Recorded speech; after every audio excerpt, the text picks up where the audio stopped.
Vamos a invitar ahora al doctor Claudio Rama para que continúe con su presentación. Quería simplemente adicionar alguna información, porque lamentablemente la información que teníamos del doctor Rama no estaba actualizada. Que creo justo que le mencionemos además que él tiene 2 doctorados, 3 postdoctorados, ha elaborado 21 libros publicados y es director del Observatorio de Educación Virtual de la OEA y director del Sistema Nacional de Televisión, director del Instituto Nacional del Libro e investigador del Sistema Nacional de Investigación del Uruguay. Muy bien, dejamos al doctor Rama para que inicie su presentación. Bueno, buenos días a todos, un placer estar aquí de nuevo en Lima. Muchas gracias a la universidad por la gentileza de la investigación y reencuentro con Lima, reencuentro con Perú.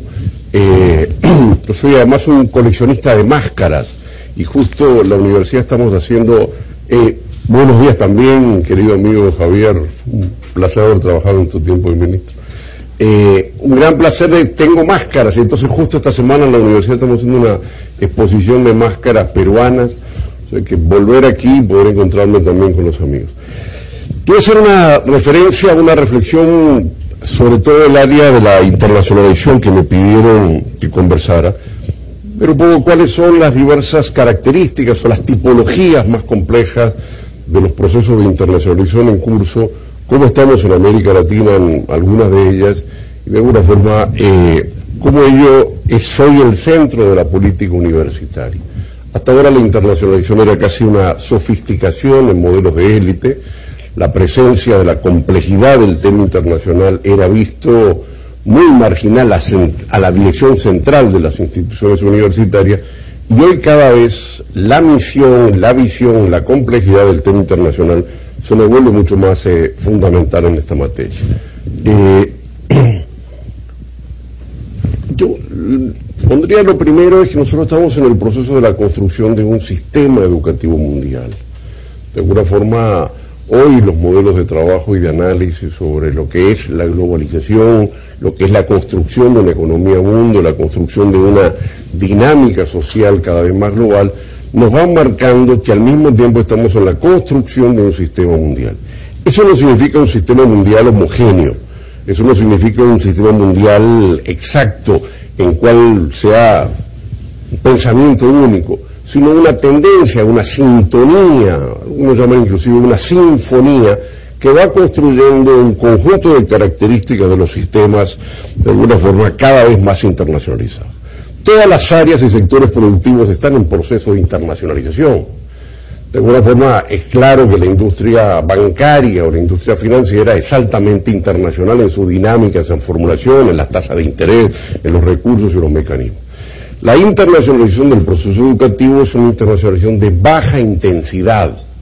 O sea que hay sectores de intensidad fuerte, creciente, y en el caso del sector educativo es una intensidad, el proceso de internacionalización es mucho más bajo. Y eso hace que a veces no estemos viendo la complejidad y la dimensión y la intensidad, porque ya la internacionalización en el ámbito de lo educativo es de baja intensidad. Correcto, pero de alguna forma el hecho de que sea de baja intensidad no significa que no está transformando el sistema educativo y transformando la dinámica universitaria.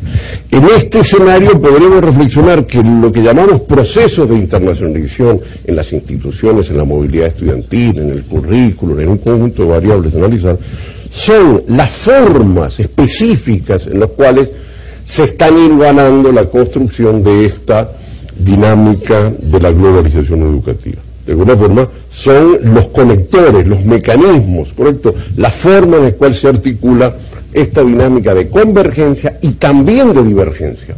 Hoy, los sistemas universitarios casi se diferencian o se asimilan en respecto a cómo están en relación a los temas internacionales. Lo segundo es el tema de las asimetrías. ¿Qué es lo que hace, cuál es la fuerza de la dinámica de la internacionalización? Bueno, uno de los elementos más centrales es las asimetrías. Tenemos un sistema educativo mundial con enormes niveles de asimetrías, algunas muy notorias. Lo que es la producción de conocimiento en algunos países, que es muy baja en América Latina, patentes, volúmenes de revistas indexadas, la producción de doctores, respecto a otras áreas de la sociedad. O inclusive en algunas sociedades la presencia muy baja de mujeres en el mundo árabe, o la presencia de bajos sectores de financiamiento de algunas instituciones, como recién analizaba muy bien Brunner. O sea, de alguna forma tenemos un sistema con enormes niveles de asimetrías en su proceso de construcción, y que de alguna forma parte de esta dinámica de la internacional es cómo se están construyendo algunos niveles de simetrías. O sea, cuando el aprendizaje que yo hago en un país es inferior a otros niveles de aprendizaje de otras personas, yo hago un posgrado para ver si eso mejora mis competencias. O sea, para entrar en un organismo internacional no te vale un doctorado de América Latina, sino que tienes que tener una anglosajona. Por lo tanto, la gente hace una movilidad, toma una decisión en base a esa simetría en la construcción de las capacidades, en la construcción del escenario de las competencias de las personas. De alguna forma, este tema de la simetría es uno de los elementos determinantes para el estudio. El otro elemento que quisiera referir es que de alguna forma nosotros estamos en una gran transición global del pasaje de educaciones nacionales a educaciones internacionales.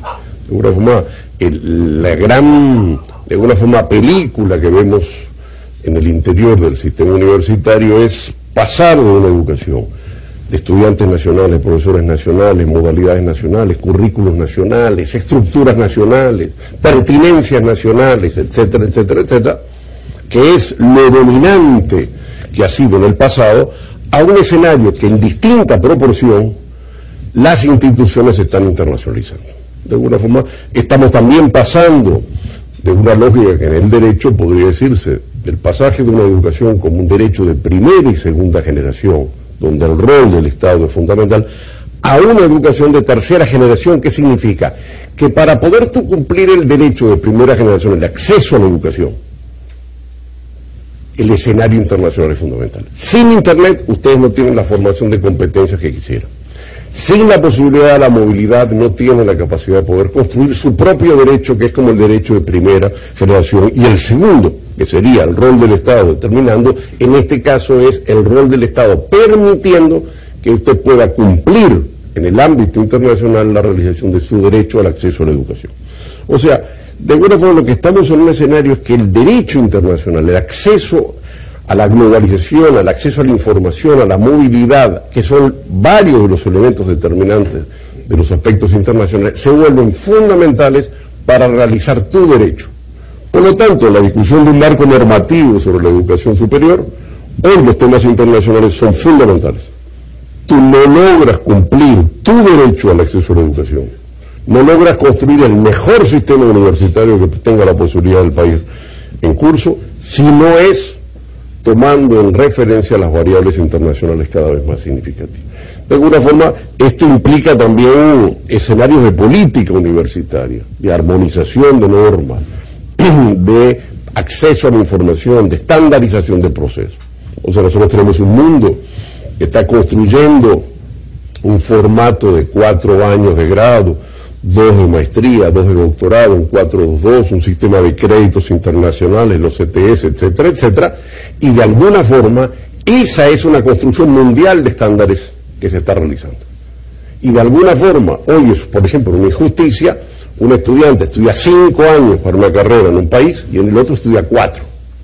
Y de alguna forma, más allá de las capacidades y las competencias y los niveles de aprendizaje, de alguna forma esa persona no está en igualdad en un mundo que es cada vez más competitivo, cada vez más global y donde las variables empiezan a ser cada vez mucho más internacionales. De alguna forma, este es el segundo gran contexto del tema de lo internacional. La tercera referencia que querría registrar es que nosotros estamos dentro de América Latina, en un escenario donde la mayor tendencia, o una, de las mayores tendencias, es el escenario de lo internacional. O sea, nosotros estamos 5 o 6 grandes, enormes tendencias educativas.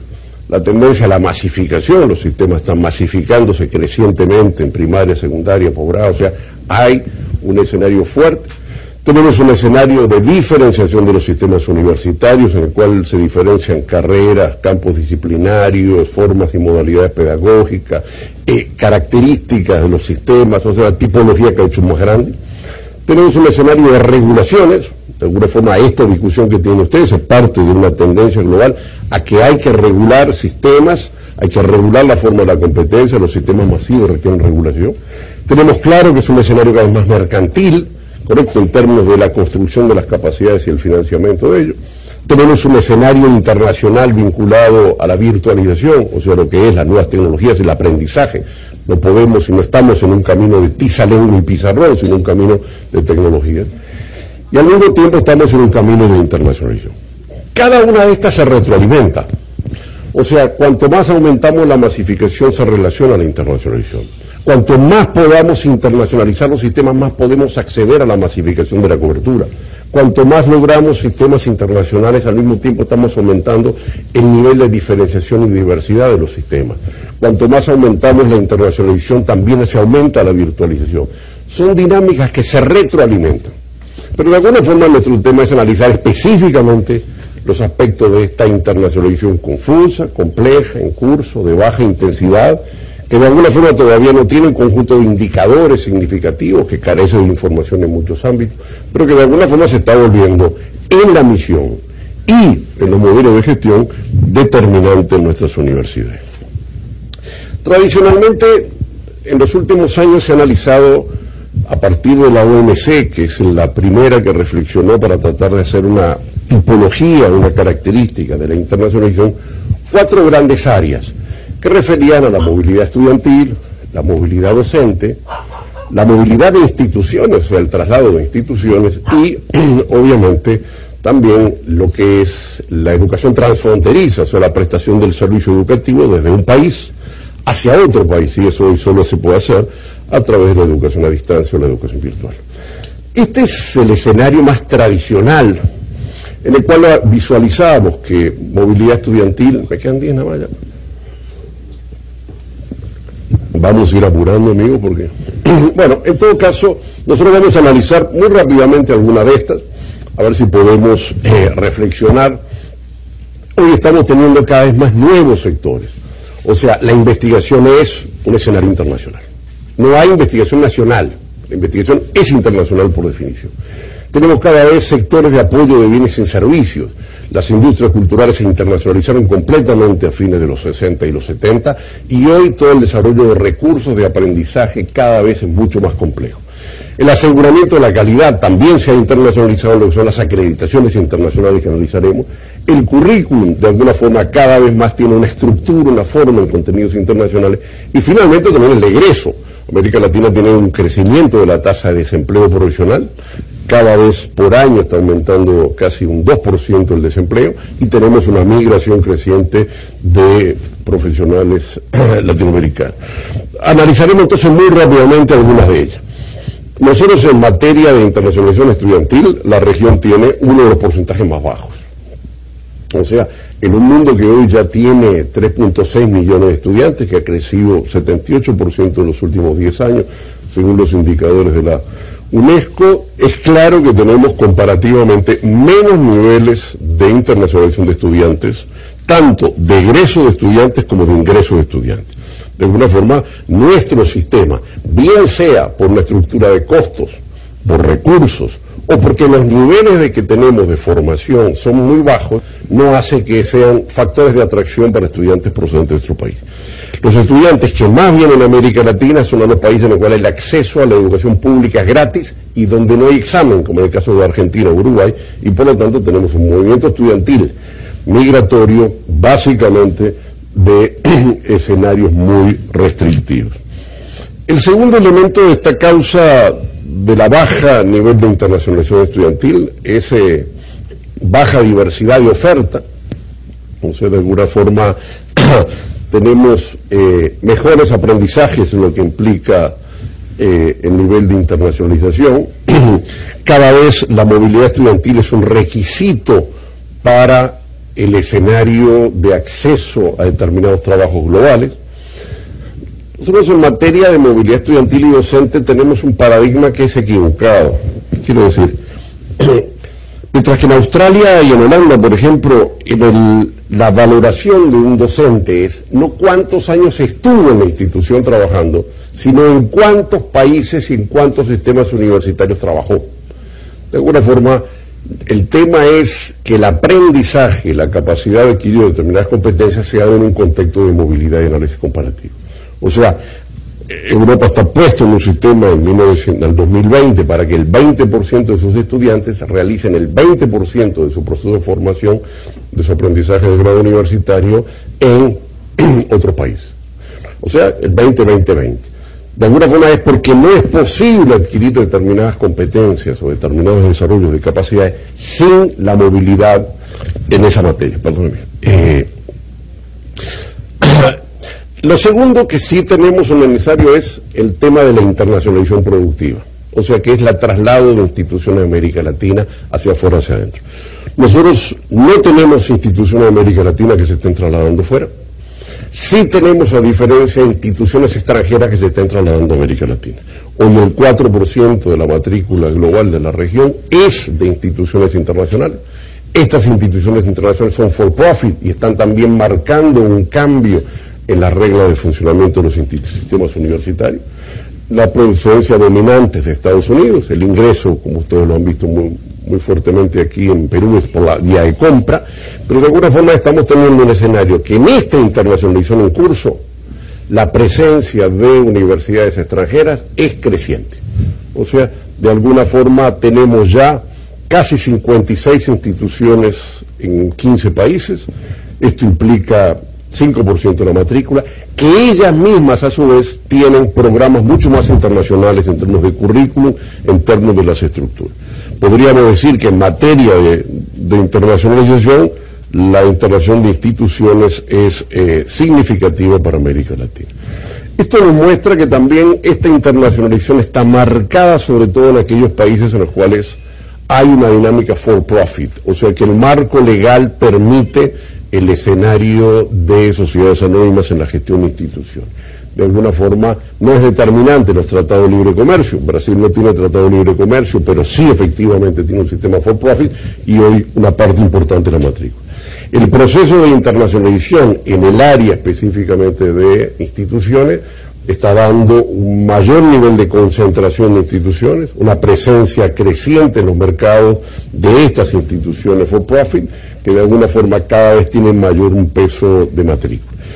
Y lo que quiero reflexionar, de alguna forma nosotros tenemos un sistema con casi 15.000 instituciones universitarias. En un modelo de cada vez más internacionalización, ¿tendremos 15.000 instituciones? Hoy la tendencia muestra cada vez una presencia internacional de instituciones localizadas en los países de la región, con mayor nivel de cobertura, y otras instituciones en proceso de crecimiento, cierre, fusión o compra.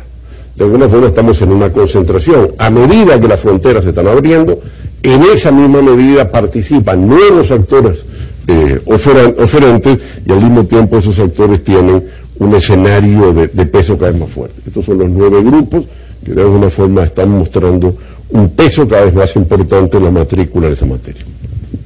Tercera variable en la internacionalización, que tiene que ver con lo transfronterizo.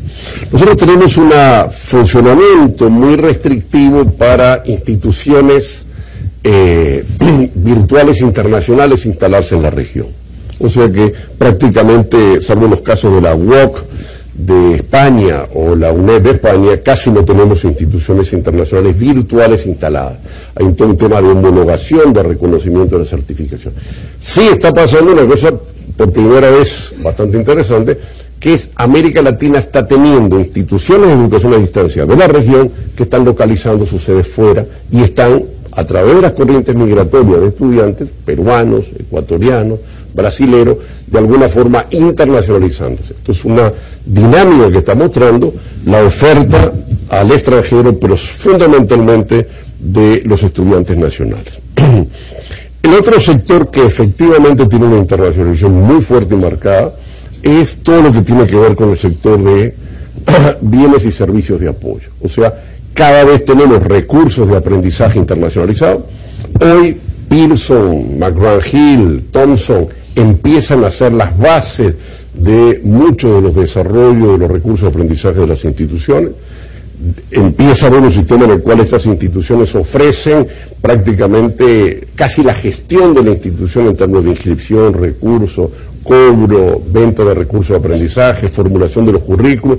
De alguna forma, estamos viendo una enorme cantidad de áreas que están siendo realizadas en forma de grandes sistemas internacionales, sistemas de licenciamiento, lo que son los exámenes TOEFL, podríamos verlo, generalizados en una enorme cantidad de otras modalidades.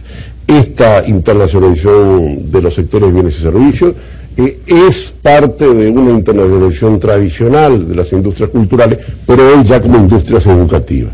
De alguna forma tenemos las instituciones en la región, tenemos los programas autorizados en la región, tenemos los estudiantes de la región, pero cada vez los recursos de aprendizaje empiezan a ser cada vez más internacionalizados. Tenemos, sin lugar a duda, y uno de los elementos más tradicionales, cada vez un currículum mucho más internacionalizado.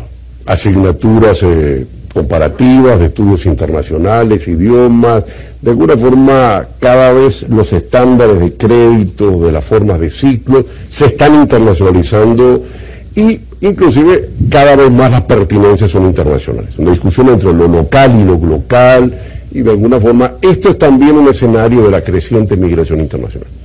En algunos casos, por ejemplo en República Dominicana, hacen una carrera de 4 años de ingeniero nuclear, 2 años se hacen en República Dominicana, otros 2 en Estados Unidos. Es un programa estructurado y que básicamente lo que ayuda a la migración estudiantil o profesional para Estados Unidos. O sea, de alguna forma empezamos a tener, en la medida que el currículum se internacionaliza, muchas veces somos terminales de una dinámica de formación profesional hacia los países centrales. Hay que estar muy claro en esta materia de que los países centrales cada vez tienen más dificultad de formación de recursos humanos, cada vez se están cambiando los sistemas migratorios, expulsando mano de obra no capacitada para atraer mano de obra capacitada. Hoy la discusión de la legislación, del cambio legislativo en Estados Unidos es casi triplicar lo que son las becas H1 o 1, que son las becas de alta especialización, y de alguna forma estamos teniendo crecientemente procesos migratorios que obligan a estandarizar, que obligan a sistemas mucho más compartidos de articulación internacional. En materia del aseguramiento de la calidad también hay una enorme tendencia internacional. O sea, hay diversidades de alguna forma que marcan una característica de la internacionalización de los sistemas de aseguramiento de la calidad. De alguna forma hay diversidades, tenemos acreditaciones de instituciones localizadas en un país que avalan reconocimiento fuera, acreditaciones que de alguna forma son de estándares internacionales, correcto. Los rankings comparativos, una forma de acreditación internacional comparativa. De alguna forma el servicio de control y aseguramiento de la calidad, muchas veces porque los países no lo hacen con los niveles de rigurosidad de alguna forma necesario, lo estamos viendo internacionalizado. O sea, las agencias internacionales. En el 2006 la BET, que es la grande de ingeniería de Estados Unidos, pasó a poder ofertar fuera de su país de origen, y hoy ABET está presente en muchos países. Los mexicanos, muchas agencias de acreditación, las 27 que tienen, ya todas ellas se están acreditando internacionalmente, y hay una enorme playa de organismos de acreditación, bien sea de programas, de instituciones, de bibliotecas, que de alguna forma van fijando los estándares internacionales, van haciendo una convergencia de los sistemas de aseguramiento de la calidad. Los resultados, podríamos decir, de este sector de internacionalización, nosotros tenemos un creciente enfoque académico, pero también hay un creciente enfoque económico. Son dos dinámicas conjuntas que al mismo tiempo, sin lugar a duda, que mejoran la formación del capital humano en nuestros países, que forma estándares globales en la materia de una tendencia a la internacionalización o la construcción de un sistema educativo mundial, ayuda claramente a formar competencias que los países no estamos en capacidades. Si quisieran tener un doctor especializado en derecho espacial, no tienen capacidades, y no es posible construir un programa con la cobertura para ganarlo en el país. Por lo tanto, para acceder a algunas capacidades y competencias de los nacionales de los países, no hay otra forma que procesos de internacionalización. ¿Cuál es el que quiere cada país? ¿Cuál es el más conveniente? ¿Cuál es el que puede formular políticas? Hoy tenemos uno claro que limita, por ejemplo, la educación transfronteriza. Ninguna institución puede ofertar acá. Es mucho más restrictivo. Pero tenemos libertad para que la gente vaya a estudiar afuera. ¿Cuál es el que nos conviene? tenemos facilidades para que las instituciones internacionales se instalen, pero de alguna forma tenemos bastantes dificultades para apoyar instituciones locales para que actúen internacionalmente. La discusión del tema de la internacionalización, que algunas veces son contradictorias, porque tú puedes tener un nivel de formación diferenciado que te convendría un tipo de internacionalización y efectivamente podría ser más conveniente otro. No todas ellas son a la vez, sino que al mismo tiempo son optativas. Sin lugar a dudas, genera beneficios para algunas instituciones, es parte de una tendencia mundial de terciarización. Hoy las instituciones universitarias no pueden realizar todos los servicios internamente, necesitan terciarizarlo para aumentar la calidad. La terciarización es parte de una dinámica y tendencia mundial en términos de la logística, y de alguna forma, ¿a dónde terciariza? Hoy se terciarizan la evaluación de los exámenes por parte de los estudiantes, se terciarizan los sistemas de hosteo de plataforma, se terciarizan los recursos de aprendizaje, o se terciariza también la producción del programa mismo curricular, de que efectivamente te lo haga un escenario afuera. Ya no son solo asesorías o consultorías, sino una dinámica permanente de terciarizada, que es la tendencia hoy del mundo universitario. En este escenario de conclusiones, podríamos decir que, sin lugar a dudas, toda la internacionalización está creciendo en la región. Eso es una marea, un agua, un nivel de los mares que podríamos decir que después de la glaciación sube el agua. ¿Correcto? Esa es la tendencia. Algunas están creciendo más que otras. Muchas de ellas probablemente por falta de una política pública que claramente diferencie o establezca. Sin lugar a dudas, está creciendo la educación de erradicación de instituciones extranjeras. No estamos teniendo estudiantes en el extranjero en la dimensión de otros continentes, no estamos atrayendo estudiantes. El sector productor de bienes y servicios prácticamente se internacionalizó todo. Hoy uno revisa los programas de una universidad y McGraw Hill, etcétera, etcétera, son las bibliografías dominantes en todos los campos profesionales. De alguna forma tenemos ahí un escenario que podríamos decir que la región tiene un muy bajo nivel de internacionalización en términos de lo que son los estándares internacionales. Y finalmente, la dominante es una dominante de internación for profit, que está creciendo el peso en la región en términos de matrícula y en términos no solo de matrícula, sino de concentración de la matrícula en los sistemas universitarios. De alguna forma, si uno piensa lo que fue la región en 1950, veíamos que teníamos empresas nacionales, públicas y privadas. Y hoy, 30 años después, dominantemente son solo empresas públicas e internacionales. De alguna forma, el sector local ha ido decreciendo, y eso obviamente requiere necesaria de política pública. En conclusión, la última no es posible hoy construir capacidades y política pública sin los aspectos de la internacionalización.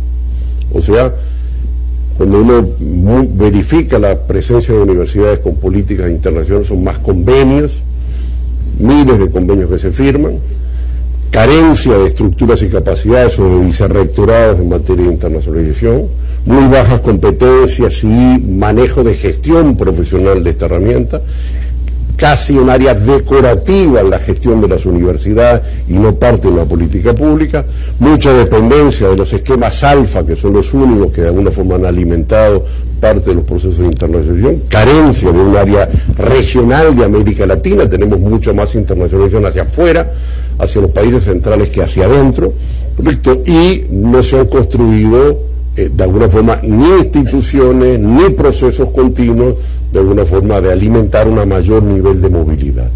De alguna forma la movilidad sin lugar a duda también es limitada porque tenemos estándares totalmente diferenciados en términos de las estructuras y por lo tanto también todos los temas de reconocimiento de crédito y reconocimiento de aprendizaje de alguna forma se nos vuelve complejo.